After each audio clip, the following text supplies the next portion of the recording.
우리 하나님 말씀 살펴보도록 하겠습니다. 하나님 말씀 열왕기상 19장입니다. 열왕기상 19장 1절에서 4절까지 말씀입니다. First King chapter 19, 1-4입니다. 네, 열왕기상 19장 1절에서 4절까지 말씀 우리도 찾으신 줄 알고 한 절씩 교독하도록 하겠습니다. 아합이 엘리야가 행한 모든 일과 그가 어떻게 모든 선지자를 칼로 죽였는지를 이사벨에게 말하니 이세벨이 사신을 엘리야에게 보내어 이르되 내가 내일 이맘때에는 반드시 내 생명을 저 사람들 중 한 사람의 생명과 같게 하리라. 그렇게 하지 아니하면 신들이 내게 벌 위에 벌을 내림이 마땅하니라 한지라.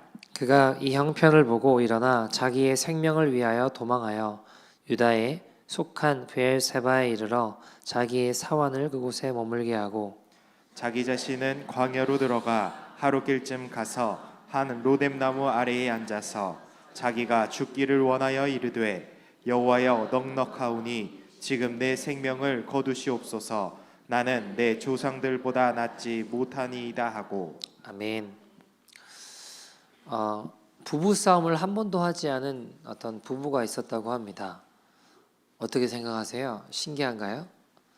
저도 한 번도 하지 않았대요.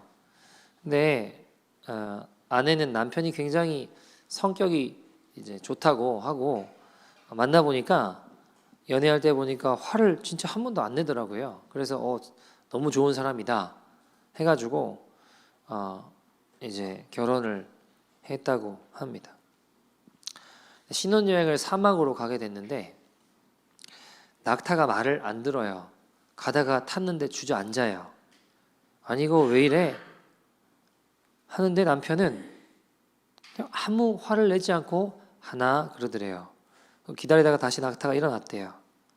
그래서 다행이다 하고 또 타고 가는데 좀 타고 가다 보니까 다시 낙타가 주저앉아요.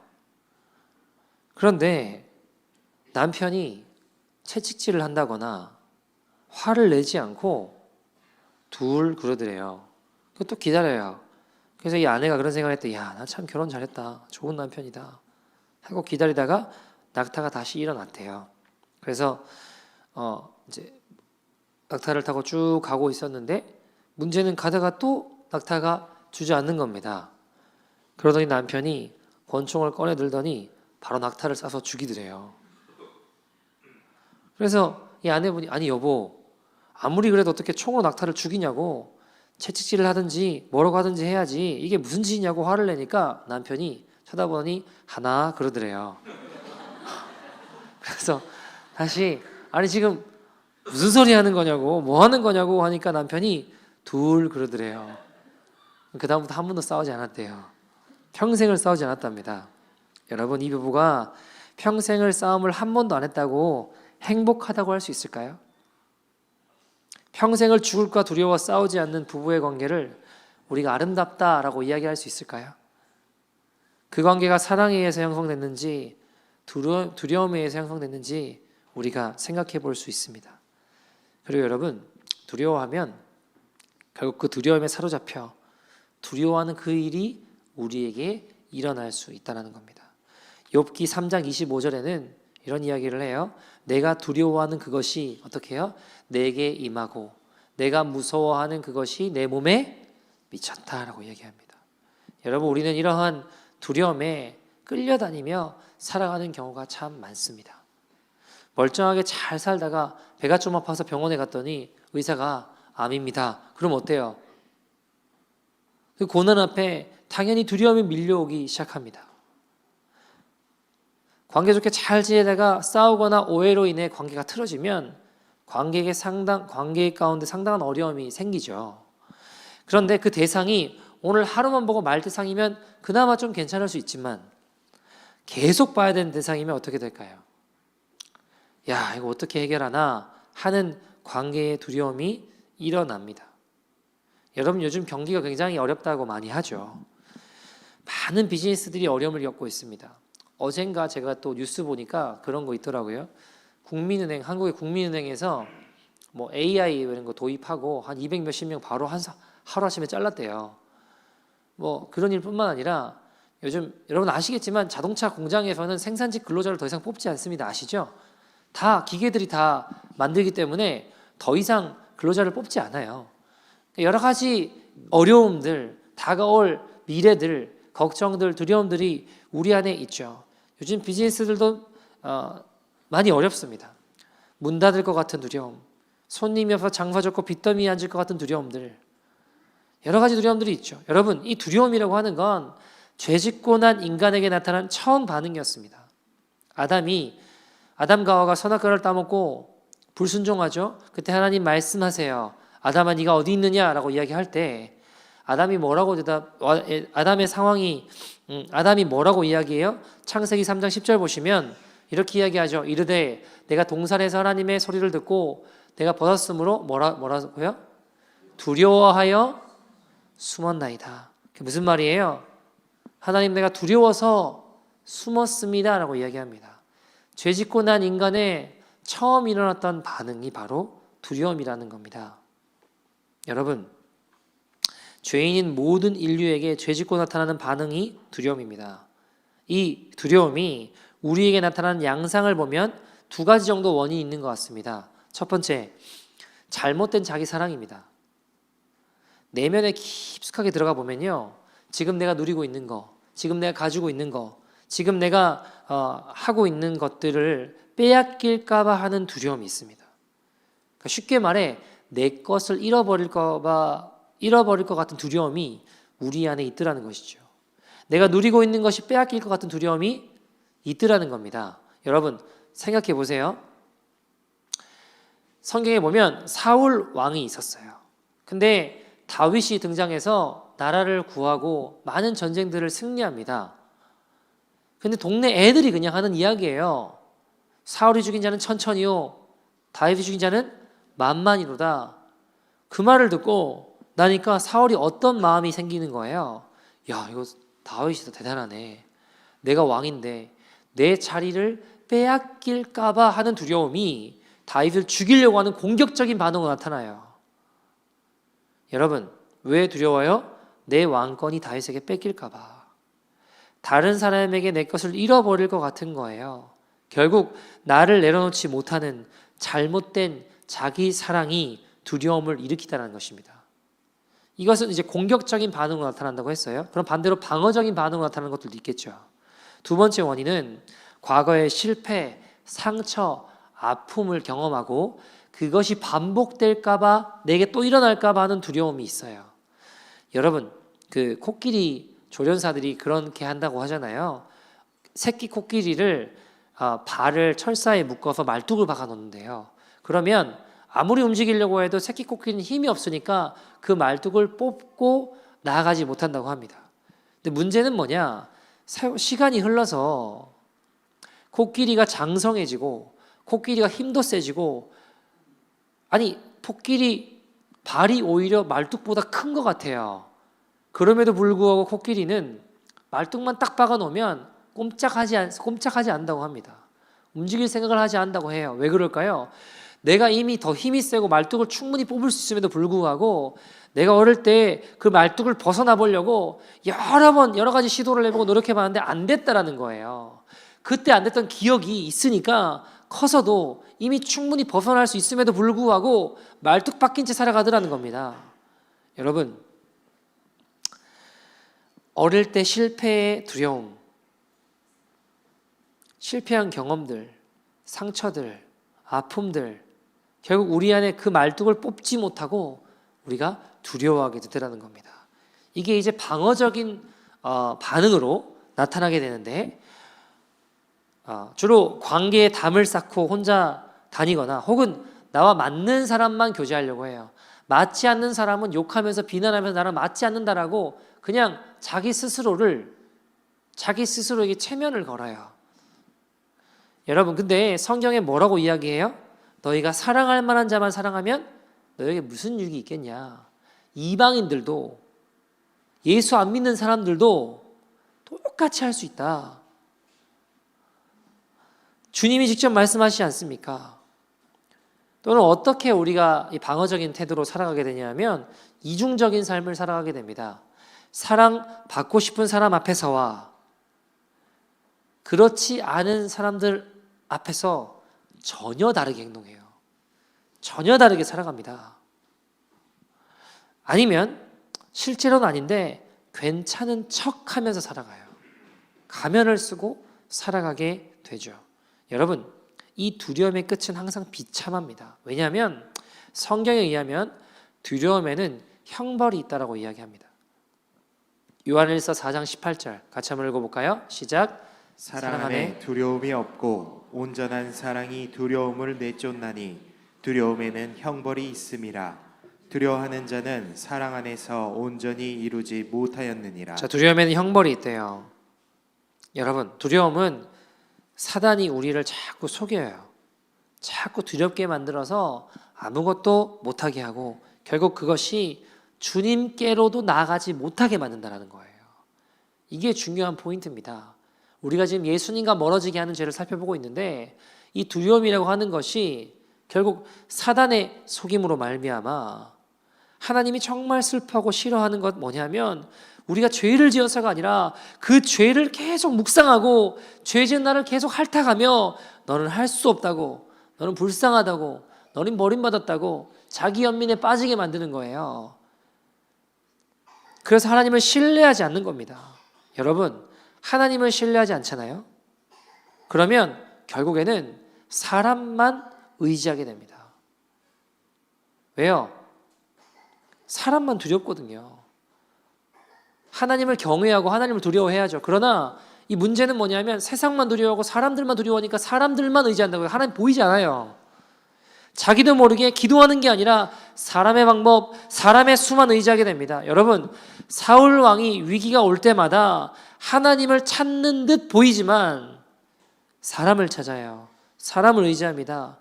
나중에는 누구까지 찾아가요? 무당까지 찾아가잖아요. 눈에 보이지 않는 하나님 의지할 수 없어요. 눈에 보이는 사람, 눈에 보이는 무기, 눈에 보이는 힘만 의지하게 됩니다. 여러분, 이게 왜 무서울까요? 우리의 믿음의 선택을 방해하기 때문입니다. 여러분, 믿음의 선택은 엄청난 축복이 기다리는 것인데 그걸 방해해서 분별을 흐리게 만듭니다. 그래서 믿음의 선택을 못하게 해요. 여러분 보세요. 12정탐꾼이 이스라엘 백성들이 출애굽해서 가나안으로 가는 여정 가운데 12명의 정탐꾼을 먼저 가나안으로 보내요. 돌아왔습니다. 그런데 10명과 2명이 똑같은 걸 보고 하는데 너무 다른 반응을 보이죠. 어떤가요? 보고가 다릅니다. 여러분, 하나님의 사람은 세상을 눈으로 보는 게 아니라 믿음으로 봅니다. 10명은 어떻게 반응하나요? 가나안에 들어가면 죽는다라는 거예요. 그들 거인이라는 겁니다. 우린 그들 앞에 메뚜기밖에 안 된다. 가면 다 죽는다. 그들 거인이다. 라고 하며 두려워하는 반면에 여호수아 갈렙 두 사람은 어떻게 해요? 하나님이 우리와 함께 하시면 우리가 이긴다. 우리가 승리한다. 라고 고백하죠. 그러나 안타까운 사실은 뭐예요? 결국 대다수가 이야기했던 10명의 정탐꾼이 이야기했던 그 두려움에 끌려간 이스라엘 백성들이라는 겁니다. 여러분, 두려워해서 얻는 게 뭐예요? 성경은 두려워하지 말라고 이야기합니다. 수도 없이 이야기합니다. 그러나 이스라엘 백성은 두려움에 사로잡혀 결국 10명을 따라갔어요. 40일 정탐한 것을 40년을 돌게 하시죠. 주님께서는 그 두려움의 보고를 들으시고 가나안의 축복을 앗아가셨습니다. 여러분, 이 두려움이라고 하는 건 우리가 오늘 막 기도해서 물리쳤어요. 그럼 내일부터 안 일어나나요? 내일부터 두렵지 않아요? 또 찾아올 수 있어요. 오늘 본문의 엘리야 보세요. 여러분, 오늘 본문이 열왕기상 19장입니다. 18장 바로 앞장에 어떤 일이 있었어요? 바알과 아세라 선지자들, 우상 숭배자들과 목숨을 걸고 싸운다고요. 바알 450, 아세라 400명. 여러분, 싸워서 이겨요. 엄청난 승리를 거둡니다. 누가 참신인지 대결해보자. 하늘에서 제단을 양쪽에 쌓아놓고 참신에게 불이 떨어진다 했는데 바알 선지자들 아무리 별짓을 다 하고 몸에 칼을 들이대도 불이 안 떨어져요. 그런데 엘리야가 기도하니까 하늘에서 불이 떨어져요. 그래서 바알 선지자들을 싹 쓸어버리지 않습니까? 엄청난 하나님의 승리를 맛본 인물 아닙니까? 여러분, 850보니까 별로 감이 안 오시는데 여러분 10대 1로도 싸워보신 적 없으시잖아요. 그죠? 그런데 이랬던 엘리야가 바로 한 장 넘어 오늘 본문에 보시면 두려워서 도망가요. 그것도 폐잔병의 우두머리인 이사벨의 한마디에 오늘 2절에 뭐라고 이야기해요? 네 목숨이 살아있으면 내가 저주를 받겠다. 그러면서 이사벨이 엘리야를 죽이겠다라는 겁니다. 그 말 한마디 두려워 수백 킬로를 도망가요. 여러분 제 질문 이거예요. 어떻게 목숨 걸고 850대 1로 싸운 하나님의 사람이 한 명이 무서워서 도망갈 수 있냐고요. 심지어는 내가 이겼어요. 진 폐잔병의 우두머리의 말 한마디에 어떻게 도망칠 수 있냐고요. 여러분 엘리야 위대한 하나님의 사람 아닙니까? 그가 기도하니까 3년 반 동안 비가 내리지 않았습니다. 다시 기도하니까 비가 내렸어요. 이 정도 대단한 하나님의 사람이 어떻게 폐잔병이 말하는 건데 그냥 무시해도 되잖아요. 아닌가요? 내가 이미 크게 이겼는데 이상하게 이사벨이 내가 네 목숨을 내가 꼭 앗아가겠다 그러니까 정신이 없는 거예요. 엘리야가 두려워서 도망쳐요. 3절 4절 보시면 급기야 광야로 도망쳐 낙심이 돼서 염려가 돼서 자기가 죽는 게 낫겠대요. 죽는 게 낫겠대요. 4절에 보시면 로뎀나무 아래 앉아서 자기가 죽기를 원하여 이르되 여호와여 넉넉하오니 지금 내 생명을 거두시옵소서. 제가 이해가 안 되는 거예요. 여러분 어떻게 하나님의 사람에게 이런 일이 일어날 수 있는 거예요? 조금 전까지는 목숨 걸고 싸웠는데 지금은 어때요? 제 목숨이 두려워서 목숨 앗아갈까 두려워서 도망가더라는 겁니다. 여러분 하나님의 사람에게 어떻게 이런 일이 일어날 수 있을까요? 여러분 십자가를 만나면 이런 일이 일어날 수 없는 걸까요? 두려움이 없어야 되는 거 아닌가요? 여러분 우리가 예수님 안에 거하지 않으면 얼마든지 일어날 수 있습니다. 오늘도 말씀 안에 거하지 않으면 우리에게 찾아오는 제일 빠른 반응이 두려움이에요. 목사님 저는 두려움 없는데요. 아니 저는 두려움 없어요. 이렇게 생각하거나 말하는 분들도 계시죠. 네, 한번 잘 생각해 보세요.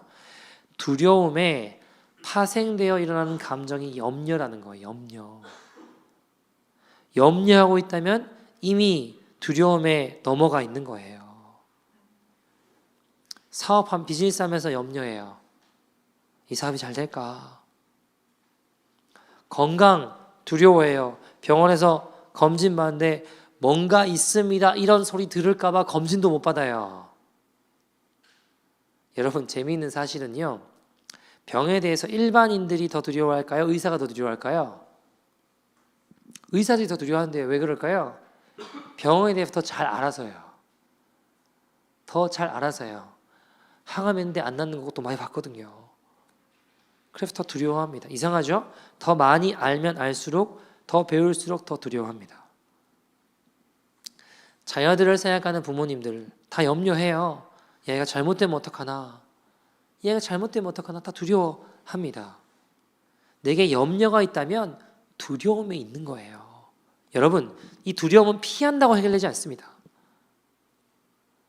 안 그런 척 이중적으로 산다고 해결되지 않습니다. 나를 주님께 드려야 해결돼요. 나를 주님께 드려야 끝납니다. 요한일서 4장 18절에 의하면 뭐라고 주님 말씀하셨나요? 온전한 사랑이 두려움을 내어 쫓는다라고 하셨습니다.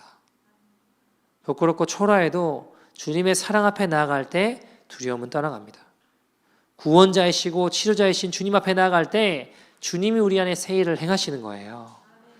여러분, 마태복음 14장에 보시면 22절에서 쭉 나오는 이야기가 제자들이 풍랑을 만나요. 배를 타고 건너편으로 가게 되는데 그 중간에 풍랑을 만나서 두려워합니다.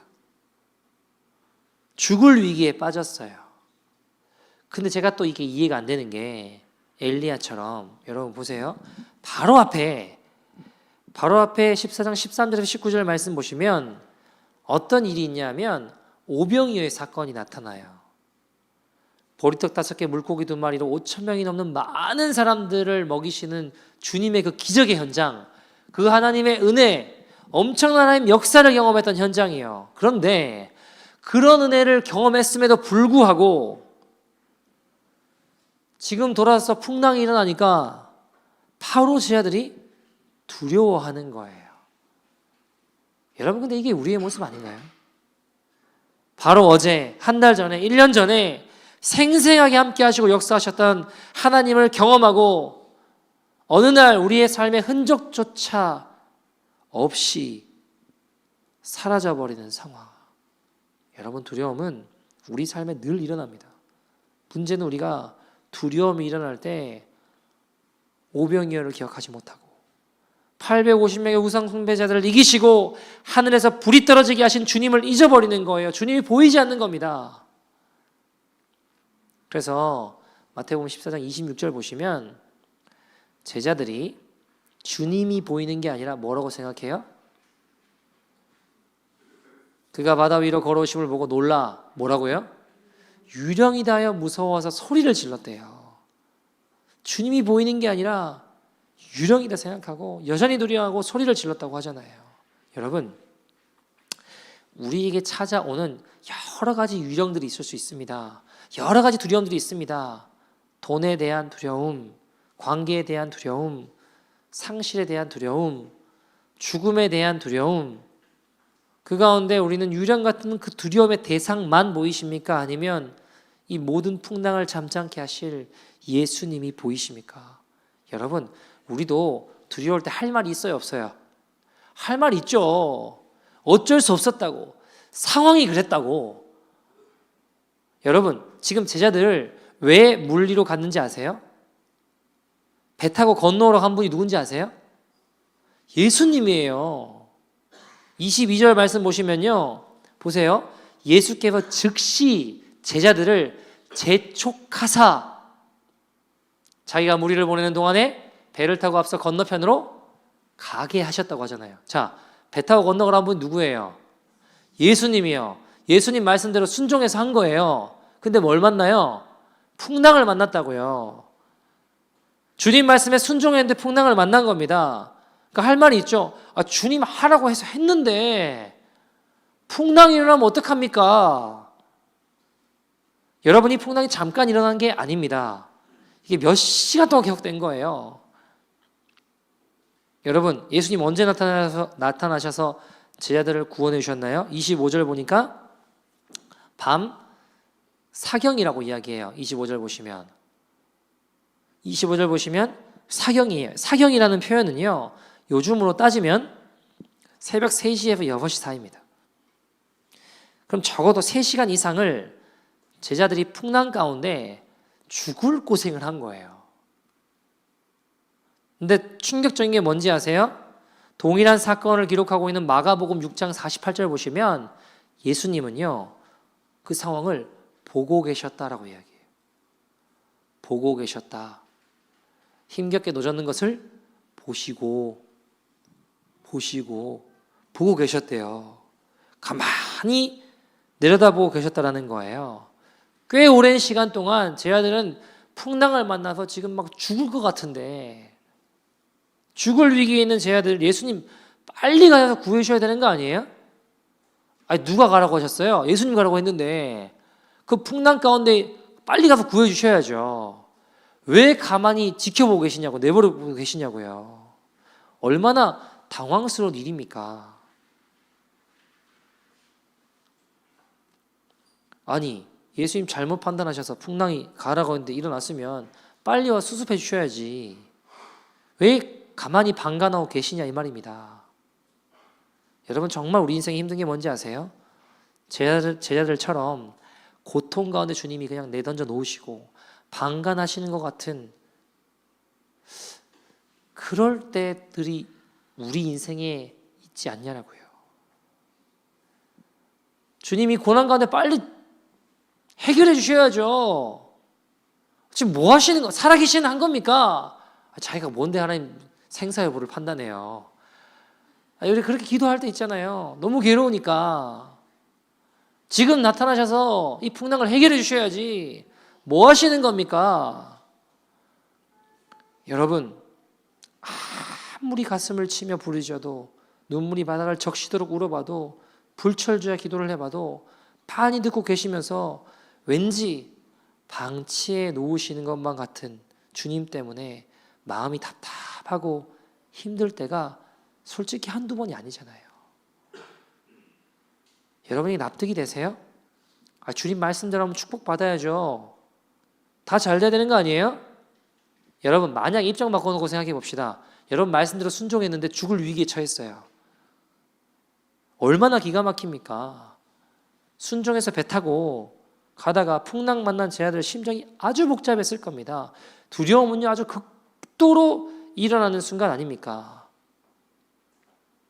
여러분 근데 이게 비단 제자들만의 이야기가 아니라 우리의 이야기지 않습니까? 저도요 전도하라고 전도했는데 수치스러운 모욕 당하기도 하고요 어려움을 많이 겪어보기도 했습니다. 여러분 주님 말씀에 순종했을 때 축복받을 수도 있겠죠.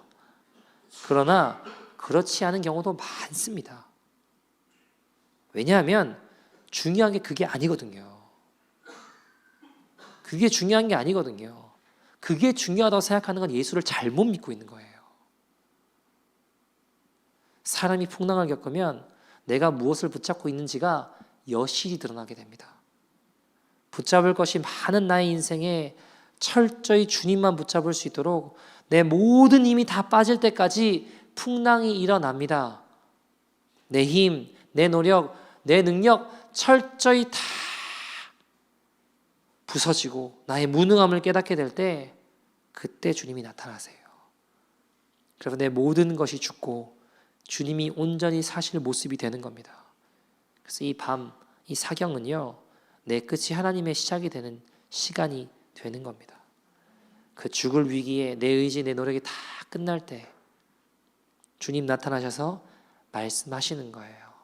27절에 뭐라고 하시죠? 내니 나니 안심하라 두려워하지 마라. 여러분 우리가 주님을 바라볼 때 우리 안에 두려움이 떠나갑니다. 여러분 예수님 보이면 이길 수 있어요. 안 보이면 쉽지 않아요. 여러분 감리교를 만들었던 요한 웨슬레라는 사람이 있었습니다. 이 친구는 대단히 똑똑하고 대단한 사람이었어요. 대학 때도요 옥스퍼드 대학에서 공부하면서 아주 경건했던 사람이고 홀리 클럽이라는 것을 이끌던 리더였습니다. 금식하고 구제하고 하나님 기뻐하신 일에 힘쓰는 사람이었습니다. 그가 심지어는 여기 First Native 원주민 선교사로도 갔던 사람입니다. 그런데 그가 죽음의 위협 앞에 딱 부딪히니까 자기 믿음의 실상이 드러나요. 여러분 금식하고 구제하고 헌신하고 대단한 사람 아니에요? 근데 딱 죽음의 위협 앞에 딱 닥치니까 여실히 내 믿음의 실상이 두려움이 막 몰려오는 겁니다. 선교 가려고 배를 타고 오다가 풍랑을 만났어요. 너무 풍랑이 심하니까 죽을 것 같은 거예요. 두려워지기 시작하는 거예요. 내 믿음의 현주소가 여실히 드러났는데 그때 놀라운 사실은 저기 한켠에 어떤 사람들이 아무렇지도 않게 평온하게 찬양을 하고 있더래요. 심지어 아이들까지도. 하나님 예배하고 찬송하는 소리가 들리는 거예요. 뭐지 이게? 이 풍랑 가운데 이게 뭐지? 하고 찾아가 보니까 그 친구들이 바로 모라비안 교도들이었습니다. 심지어 어린 아이들도 풍랑 가운데 찬양하고 있는 겁니다. 웨슬레가 그 모습을 보고 충격을 받아요. 야, 나는 풍랑 가운데 죽을까 봐 두려워서 어쩔 줄 몰라 하고 있는데 나는 지금 내가 원주민 선교사로 나가는 사람인데 나 원주민 선교사인데 하나님께 내 인생 드리겠다고 하는 사람인데 풍랑이 일어나니까 두려워 죽을 것 같은데 저들은 평온하게 어떻게 찬양할 수 있을까? 여러분, 예수님을 믿어도 같지 않습니다. 우리의 믿음의 실상은 죽음의 문제에 딱 부딪히면 여실히 드러납니다. 우리가 어려운 일을 겪을 때 누군가 옆에 있으면 힘이 되잖아요. 그죠? 사람만 옆에 있을 때 이길 힘이 좀 생기지 않습니까? 아닌가요? 여러분, 제가 어릴 때요. 저 어릴 때 왜 그런지 모르겠는데 그 강시 영화를 굉장히 좋아했습니다.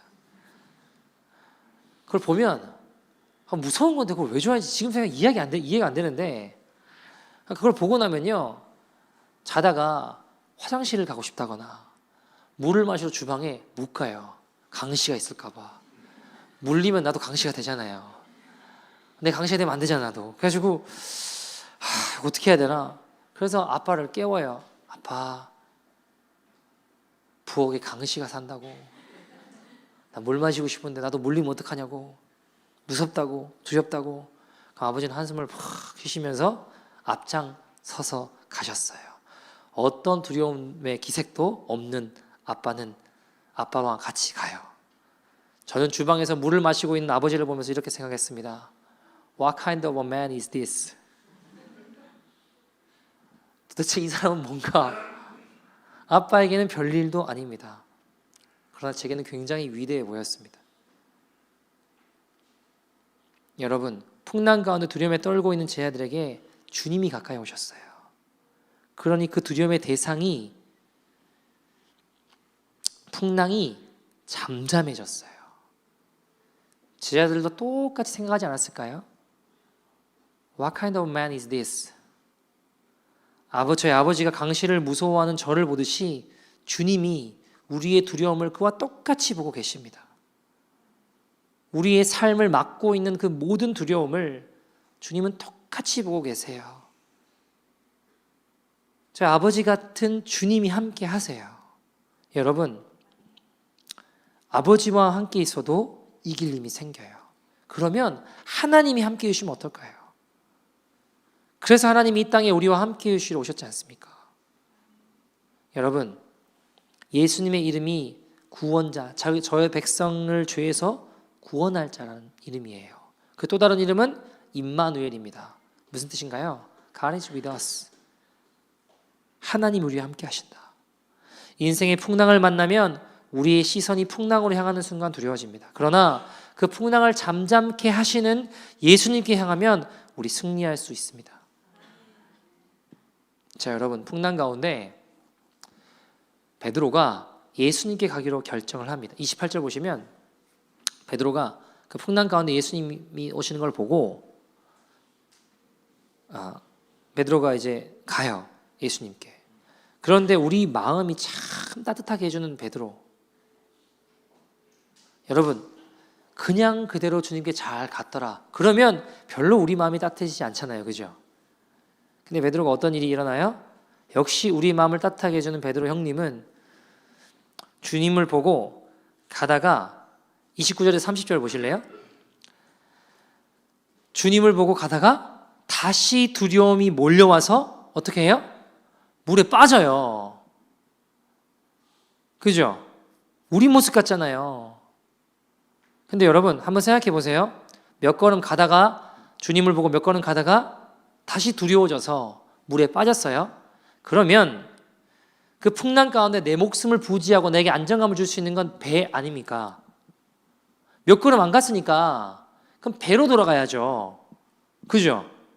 배로 돌아오면 되잖아요. 몇 걸음 안 갔으니까. 근데 베드로가 어떻게 해요? 30절에 보시면 주여 나를 구원하소서. 주님께 손을 내밀어요. 주님 나를 구원해 주세요.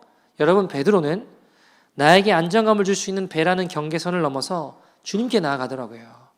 주님 어떻게 하세요? 31절 보시면 예수께서 즉시 손을 내밀어 그를 붙잡아 주셨대요.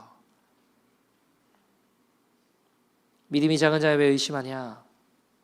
여러분, 이 말은 꾸짖고 혼내는 말이 아니라요. 저는 이렇게 들려요. 베드로야 잘했어. 그러나 믿음 흔들리지 말고 두려워하지 말고 더 내딛어봐. 내가 너와 함께한다 말씀하시는 것 같아요. 사랑하는 여러분, 지금 우리 삶에 재정에 대한 두려움, 관계에 대한 두려움, 죽음에 대한 두려움, 질병에 대한 두려움, 얼마나 두려워할 것이 많습니까? 그러나 우리가 이 경계를 넘어가는 믿음으로 나아갈 때 이 풍랑 속에 주님의 손을 경험하는 인생이 될 줄 믿습니다. 여러분 보세요. 모든 제자들이 다 두려워했죠. 다 풍랑 경험하고 두려워했어요. 그런데 베드로만 나의 손을 잡아 일으켜 주시는 주님을 경험했다고요. 풍랑은 모든 사람에게 다 임합니다. 예외가 없습니다. 그러나 그 풍랑 가운데 주님의 손길을 경험하는 베드로 같은 인생은 많지 않아요. 여러분, 앞으로 더 두렵고 더 힘들고 어려운 일들이 많이 일어날 겁니다. 제가 예언할 수 있습니다. 예수님 오실 때가 다가오면 다가올수록 사랑이 식어지고 환난과 고난의 때가 다가올 것입니다. 환난을 통과하여 주님을 만나게 될 거거든요. 여러분, 누가 이 두려움 가운데, 두려움이 가득한 시대에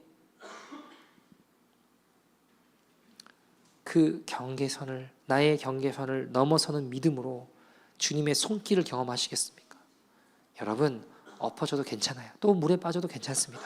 넘어져도 괜찮아요. 또 두려워할 수도 있습니다. 그러나 우리가 그 두려움의 경계를 넘어설 때 주님의 손길을 경험할 수 있는 겁니다. 우리의 믿음의 경계를 넘어 주님께 나아갈 때 즉시 손 내밀어 붙잡아 주시는 주님을 볼 것입니다. 왜냐하면 믿음의 주요 우리를 온전케 하시는 분이 예수님이시기 때문입니다. 내 삶의 배 위에 남은 채 밀어닥친 풍랑을 두려워하며 사시겠습니까? 아니면 주님의 손을 붙잡으시겠습니까? 여러분, 결단하십시오. 결단하지 않으면 결단당하고 맙니다. 나를 움직일 수 없는 믿음은 믿음이 아니고 나를 변화시키지 못하는 복음은 더 이상 복음이 아니기 때문이죠. 여러분, 우리에게 일어나는 풍랑의 두려움에 귀를 기울이지 마십시오. 두려움에 우리를 맡기지 마십시오. 주님은 우리에게 다가오셔서 마태복음 14장 27절 고백처럼 내니 두려워하지 마. 내가 있으니 두려워하지 마. 여러분, 주님은 우리가 두려워하는 대상을 제거시켜 주십니다. 시편 23편 4절, 다윗이 사망의 음침한 골짜기를 다닐지라도 해를 두려워하지 않을 것은 왜요?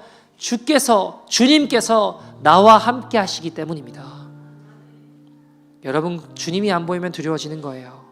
사랑하는 여러분, 엄밀하게 말하면요, 재정, 관계, 건강 등등 우리가 두려워할 그 모든 것을 내가 잃어버리지 않고 다 가졌다고 해도 주님 잃어버리면, 영혼을 잃어버린다면 실로 정말 두려운 일입니다. 그러나 재정, 관계, 상실, 우리가 두려워할 모든 것 여러분 다 잃어버렸다고 해도 주님이 함께 하시면 우리는 모든 것을, 영혼을 가진 자들입니다. 우리의 신앙이 꼭 그래요. 예수님 눈에서 멀어지면 우리 마음에서도 멀어져요. 우리의 신앙의 고민이 뭘까요? 눈물이 사라졌어요. 감격이 없어요. 신앙의 감격, 믿음의 체험을 우리가 얼마나 생생하게 유지하느냐, 이것이 신앙의 문제일 텐데 이것이 사라져버리면 우리 안에 찾아오는 것이 두려움입니다. 사랑하는 여러분, 예배 때 지각하는 건 나쁜 것입니다. 잘못된 것이죠. 우리가 일하러 갈 때 안 늦죠. 근데 살아계신 하나님 앞에 나오는데 어떻게 늦을 수 있습니까? 근데 여러분, 지각하고 늦는 것보다 더 나쁜 게 있습니다. 뭘까요? 바로 이 예배 가운데 나오면서도 아무런 기대감 없이 예배 드리는 거예요. 오늘 예배 가운데 하나님이 치유해 주실 거야, 십자가 감격을 회복시켜 주실 거야 하는 은혜의 소망이, 기대가 우리 가운데 있어야 되는데 그런 기대감 없이 이 자리에 앉아 있는 겁니다. 사랑하는 여러분, 우리와 함께 하신 주님 바라볼 때 주님 오늘도 우리 가운데 역사하십니다. 쓰러진 나를 일으켜 세우시는 주님 앞으로 나아갑시다. 새 일을 행하실 주님을 기대합시다. 여러분, 크리스마스가 다가오면 제가 늘 생각나는 분이 한 분 계세요. 변희연아 성도님이라는 분이십니다. 이분이 뇌암으로 죽어갈 때 제가 병원에 갔었거든요. 병원에서 다 포기하고 약 아무것도 안 들어요. 다 끝났어요. 근데 이분은 정말 통증이 있는 분 맞나? 약도 안 듣는데 그 죽음 앞에서 천사와 같은 미소로 웃으시면서, 목사님, 사람들은 이 뇌암이 불행이다, 저주라고 하지만 저는 아니에요. 저는 축복이에요. 왜냐하면 이 뇌암 걸리고 목사님 만나고 십자가 교회를 만나고 우리 살아계신 주님 만났으니까요. 저에게는 축복이에요. 그 말씀 하시자 그렇게 눈물이 나더라고요. 오히려 그분이 저를 위로하시면서, 목사님 왜 우시냐고, 우리 잠시면 다 만날 텐데, 우리 잠시면 다 주님 앞에서 만날 텐데 왜 우시냐고, 우시지 말라고 하시면서 해같이 빛나는 미소와 함께 저에게 말씀하셨던 것이 기억이 납니다. 저는 그때 보았습니다. 죽음의 두려움을 이기는 용사를요. 주님 사랑 안에 있으니까 죽음의 두려움도 이기더라고요. 성경은 이야기합니다. 온전한 사랑이 두려움을 내어 쫓나니. 우리가 가진 사랑은 다 조건적인 사랑 아닙니까? 그러나 주님의 사랑은 온전한 사랑입니다. 내가 죄인 되었을 때 우리를 사랑하셨어요. 우리를 위해 죽으셨습니다.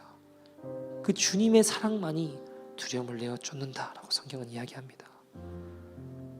주님, 형벌이 있는 두려움이 아니라 죽음의 두려움도 이기는 온전한 사랑으로 이 시간 나를 덮어 주시옵소서. 우리 함께 찬양하고 기도했으면 좋겠습니다. 우리 찬양 함께 하고 기도하는 시간 갖도록 하겠습니다. 아무것도 두려워 말라. 아무것도 두려워 말라. 주 나의 하나님이 지켜주시네. 놀라지 말라, 놀라지 말라, 겁내지 말라, 겁내지 말라. 주님 나를 지켜주시네. 다시 한번 찬양합시다. 아무것도 두려워 말라. 아무것도 두려워 말라. 주 나의 하나님이 지켜주시네. 놀라지 말라, 놀라지 말라, 겁내지 말라, 겁내지 말라. 주님 나를 지켜주시네. 때론 내 상황 가운데 내 맘이 힘에 겨워 지칠지라도, 내 맘이 힘에 겨워 지칠지라도 주님 나를 지켜주시네. 세상의 험한 풍파, 세상의 험한 풍파 몰아칠 때도 주님 나를 지켜주시네. 주님은 나의 산성, 주님은 나의 산성, 주님은 나의 요새, 주님은 나의 소망, 나의 힘이 되신 내 맘이 힘에 겨워 지칠지라도, 내 맘이 힘에 겨워 지칠지라도 주님 나를 지켜주시네. 세상의 험한 풍파, 세상의 험한 풍파 몰아칠 주님 나를 지켜주십니다. 주님 나를 지켜주시네. 주님은 나의 산성, 주님은 나의 산, 주님만이 나의 유일한 요새,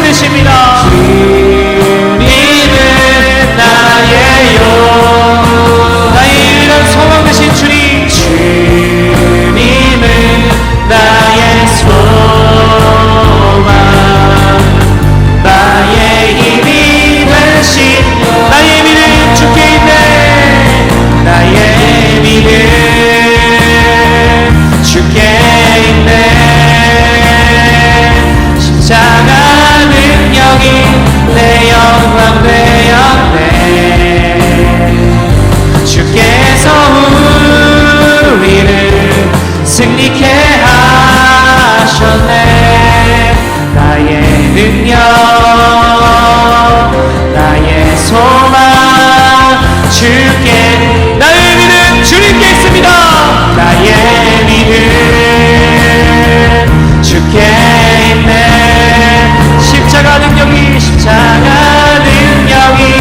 내 영광 되었네. 주께서 우리를 승리케 하셨네. 나의 능력, 나의 소망, 우리 마지막 전심을 다해 고백합시다. 나의 믿음 주께 있네. 십자가 능력이 내 영광 되었네.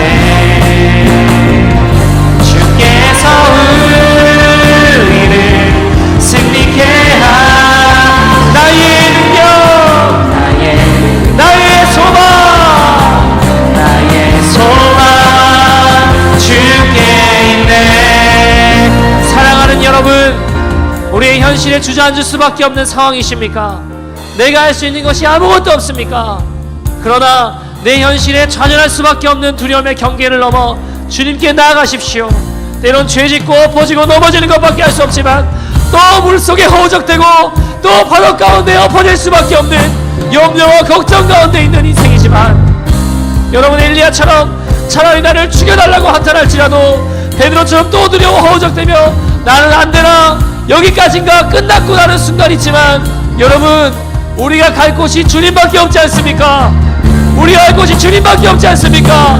믿음의 주 온전케 하시니 예수님, 그분이 당신의 사랑으로 엎어지고 넘어진 우리의 손을 잡아 일으켜 주십니다.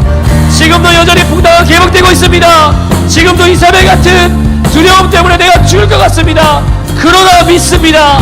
이 두려움의 풍당도, 이 두려움의 경계를 넘어 주님께 나아가기로 결단할 때 주님의 손길을 경험하게 하시는 능력의 놀라운 시간이 될 줄 믿습니다. 주님 온전한 사랑으로 나를 덮어 주시옵소서. 주님 온전한 사랑으로 나를 덮어 주시옵소서. 이 풍당을 잠잠케 하실 주님을 보게 하여 주시옵소서.